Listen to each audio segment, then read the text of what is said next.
Bienvenue dans Passerelle, un podcast pensé pour éveiller la curiosité des apprenantes et des apprenants de français. Je m'appelle Émilie et cette semaine, comme d'habitude, je vous invite à prendre quelques minutes pour qu'on réfléchisse ensemble à une question.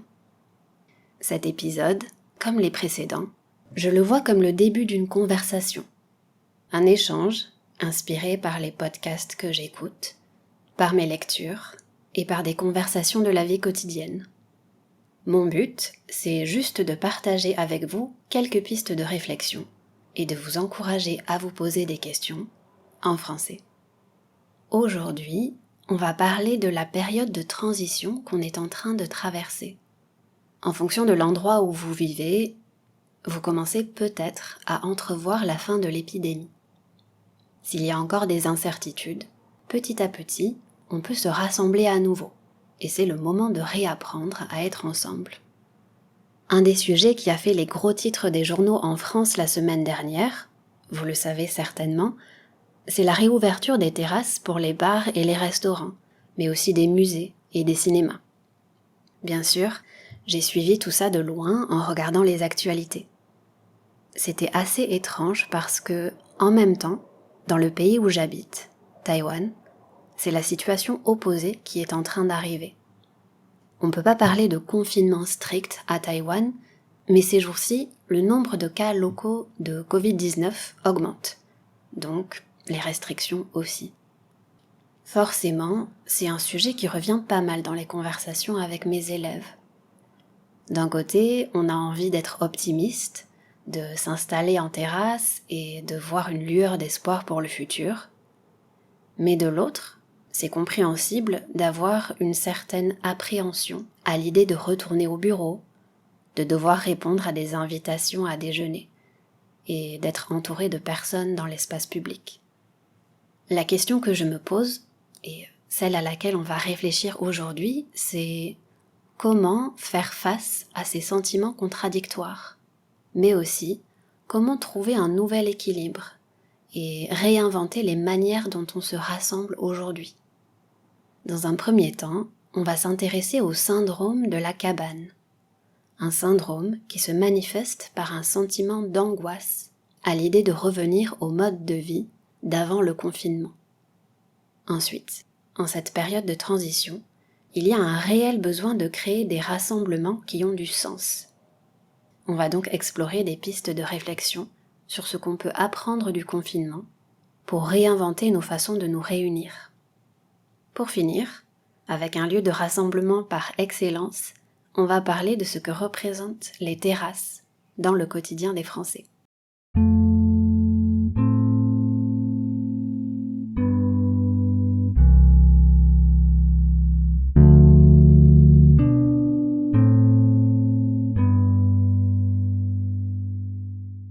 Avant de rentrer dans le vif du sujet, je voudrais vous dire 2 mots sur ma situation actuelle à Taïwan. Ça fait à peu près 2 semaines qu'il y a quelques centaines de cas supplémentaires de Covid-19 chaque jour. Dit comme ça va vous sembler très peu. Mais il faut savoir qu'ici, depuis le début de la pandémie, c'est l'un des pays qui avait été relativement épargné, c'est-à-dire peu touché, comparé au reste du monde. Pas de confinement jusqu'à présent, mais le gouvernement nous encourage à être prudents. Et c'est vrai que, personnellement, j'ai fait le choix de limiter mes déplacements. J'ai quasiment pas mis le nez dehors depuis 2 semaines, au moment où je publie cet épisode. Mettre le nez dehors, ça veut dire sortir. Et pour le moment, je tiens le coup, ça va ? Bon, je plaisante, bien sûr, mais la raison pour laquelle je vous dis tout ça, c'est parce que, comme une partie de la population mondiale, j'ai la chance d'être autoconfinée dans de bonnes conditions. Dans cette partie, on va parler des personnes qui sont un peu réticentes à l'idée de se déconfiner, pour plein de raisons, et peut-être parce qu'elles y trouvent un certain confort. Il me semblait important de souligner qu'être confiné dans un tout petit appartement, ou une maison avec vue sur la nature, évidemment, c'est pas la même expérience. Mais passons au sujet qui nous intéresse. J'ai une question à vous poser. est-ce que vous avez déjà entendu parler du syndrome de la cabane ? Quand on parle du syndrome de la cabane, on fait référence à un état émotionnel. Ça désigne l'angoisse ou la peur sociale de sortir de chez soi à la fin d'une période de confinement. Ce ressenti aurait été décrit pour la première fois au début du XXe siècle aux États-Unis. De nombreux chercheurs d'or restaient confinés dans des cabanes pendant des mois. Et après un tel confinement, certains étaient angoissés à l'idée de ressortir. En effet, on peut faire un parallèle avec la situation actuelle. Je peux imaginer que ce sera pas facile pour tout le monde de retrouver des habitudes et de retourner à la vie d'avant le confinement. Est-ce qu'on va reprendre nos vies comme si de rien n'était ? Autrement dit, comme si rien ne s'était passé ? Est-ce qu'on va recommencer à se faire la bise en France ? Ce sont de vraies questions qu'on devra se poser. Le syndrome de la cabane est de retour dans les conversations parce que, très clairement, 2 types de réactions apparaissent après la fin du confinement. D'une part, il y a celles et ceux qui s'empressent d'aller sur les terrasses et de revoir les personnes qui leur ont manqué. S'empresser de faire quelque chose, c'est comme se dépêcher, faire quelque chose le plus vite possible. Mais d'autre part, certaines personnes préfèrent rester chez elles, éviter de sortir tout de suite. Ça s'explique par un sentiment de peur, ou peut-être de confort aussi. Finalement, pour reprendre l'expression, c'est devenu le nouveau normal. Les gens se sont habitués à rester chez eux et à avoir une vie sociale beaucoup plus limitée lors des confinements successifs. Certains, ceux qui pouvaient travailler chez eux, n'ont pas eu d'autre choix. C'était le moment de devenir casanier pour ceux qui ne l'étaient pas encore. Un des défis actuels, c'est de retrouver un équilibre dans la période de transition qu'on est en train de vivre. Il faut trouver un nouvel équilibre entre les moments qu'on passe par soi-même et les moments d'ouverture vers les autres et vers le monde extérieur. Toute cette période ne nous a pas empêchés de rester très connectés les uns avec les autres. Néanmoins, il y a une transition à faire pour passer des échanges virtuels aux rencontres en chair et en os, c'est-à-dire en personne.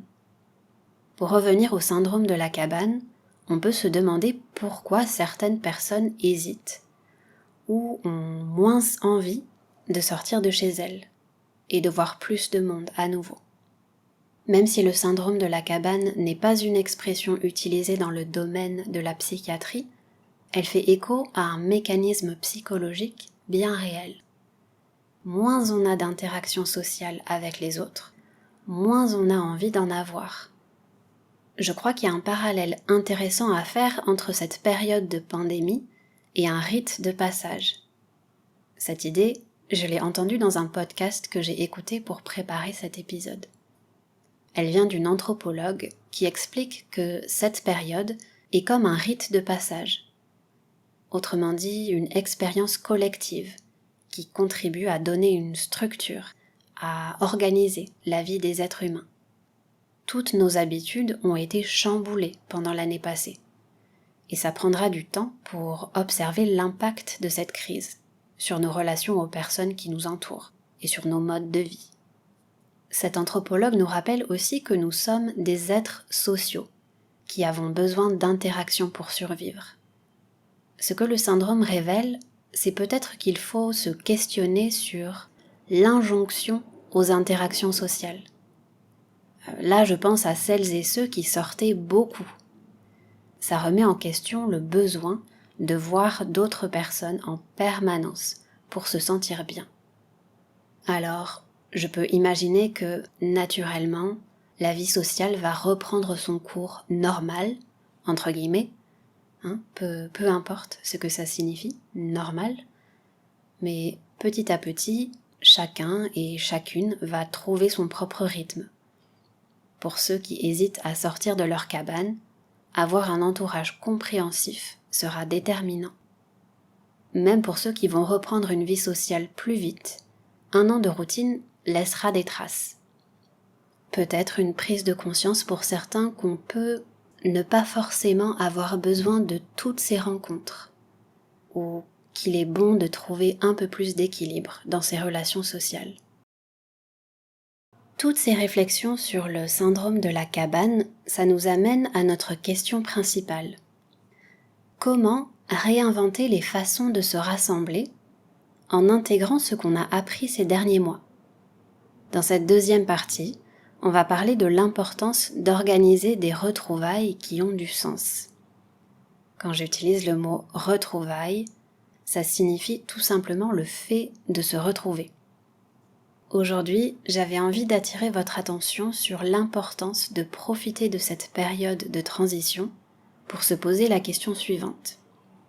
Qu'est-ce qu'on a appris au cours de cette période d'isolement ?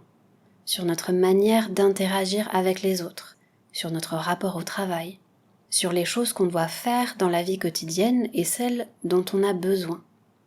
Peut-être qu'il y a plein de trucs qui vous viennent à l'esprit, ou alors rien du tout. Il n'y a pas de bonne ou de mauvaise réponse à cette question.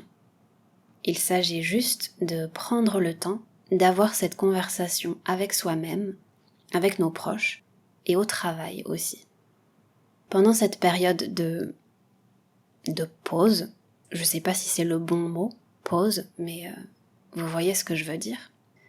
Pendant cette période de pause, c'est l'occasion idéale de se demander ce qui fonctionnait et ce qui ne fonctionnait pas dans nos habitudes passées.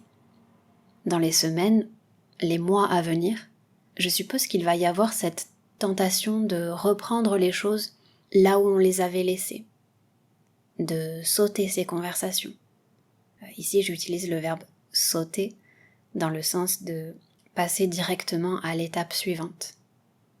D'ailleurs, je retrouve un peu les mêmes réflexions dans l'apprentissage.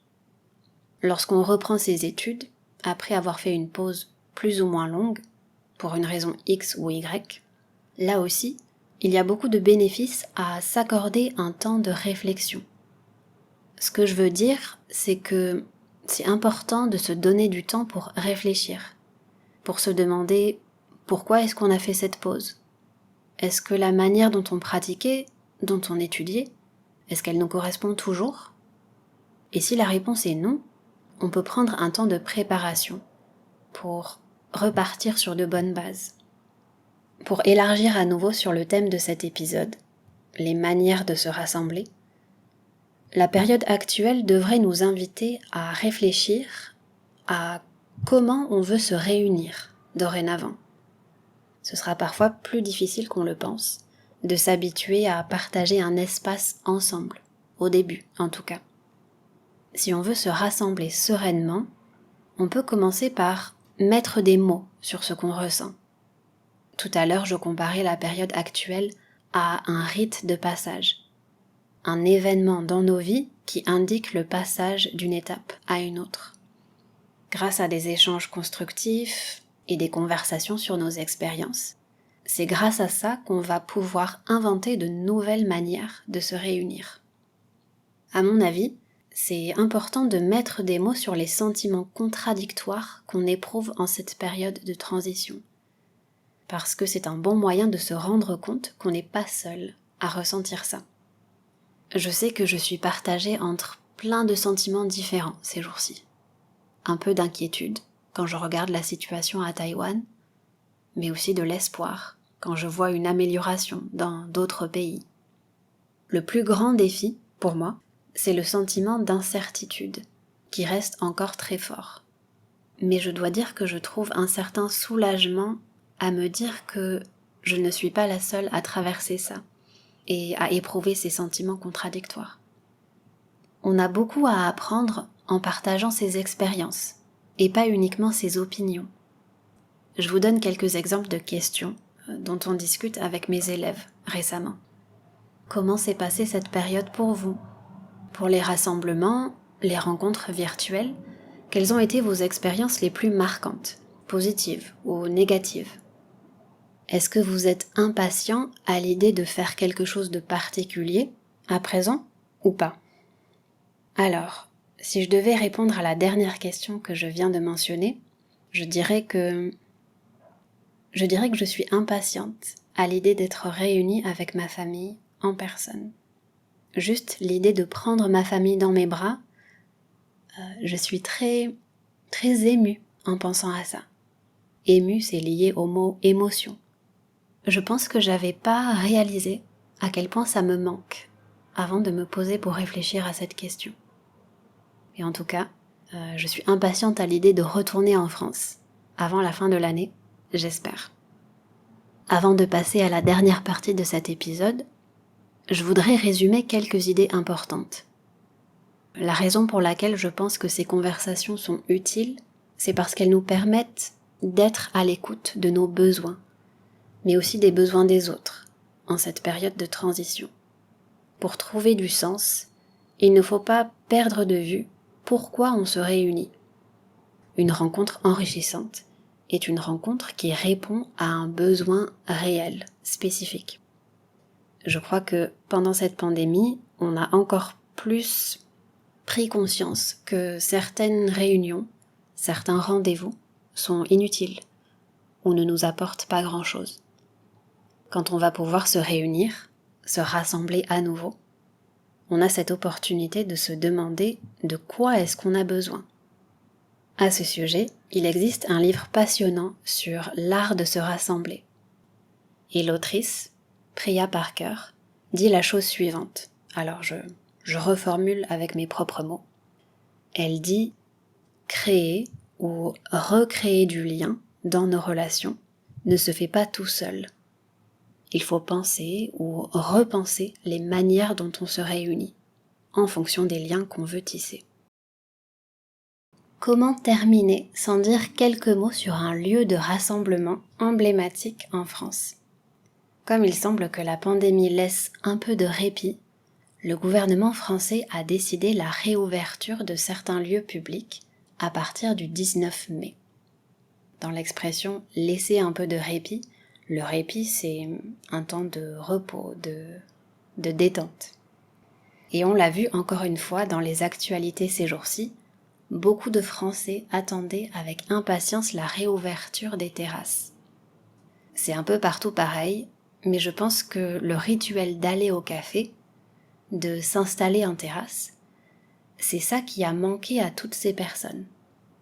En quelque sorte, les terrasses sont des lieux où on se réunit, et donc elles contribuent à la vie de la ville.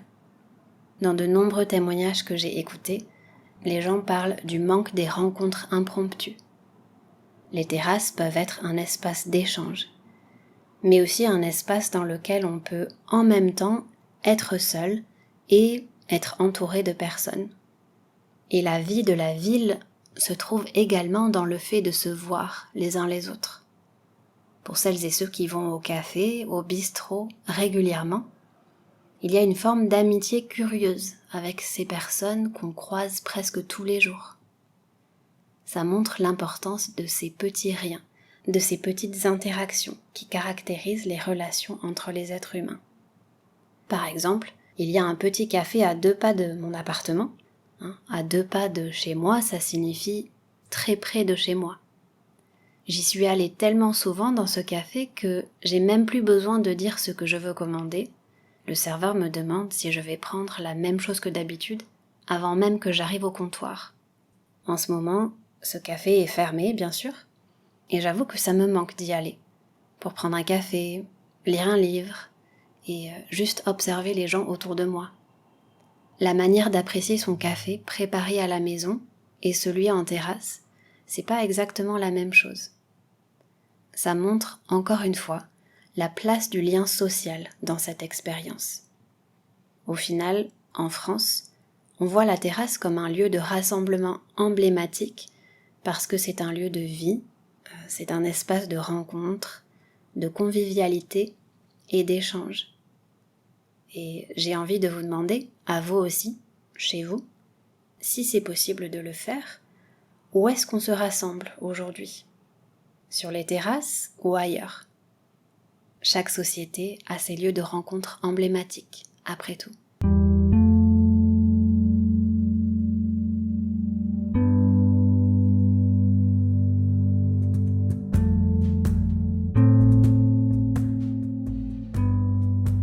Voilà, c'est tout pour cette semaine. Comme d'habitude, j'espère que cet épisode vous aura intéressé et qu'il vous aura fait réfléchir un peu sur les manières de se rassembler et sur les choses qu'on peut faire pour retrouver un équilibre en cette période de transition. Et j'espère surtout que ça vous aura donné quelques clés pour avoir des conversations autour des sentiments contradictoires et des besoins qui sont associés à cette période si particulière. Comme toujours, les informations essentielles sont dans les notes de cet épisode, avec quelques recommandations de podcasts à écouter. Je vous invite à vous abonner à Passerelle sur votre application de podcast préférée, si ce n'est pas encore fait. Et vous pouvez aussi me retrouver sur les réseaux sociaux, et notamment Instagram, où je partage des ressources supplémentaires pour continuer à échanger. Le meilleur moyen de faire connaître ce podcast, c'est encore d'en parler autour de vous. Si vous avez aimé l'épisode que vous venez d'écouter, je vous encourage à mettre une note sur Apple Podcast et à écrire un commentaire. Encore une fois, vos commentaires sont très utiles dans l'amélioration de ce podcast.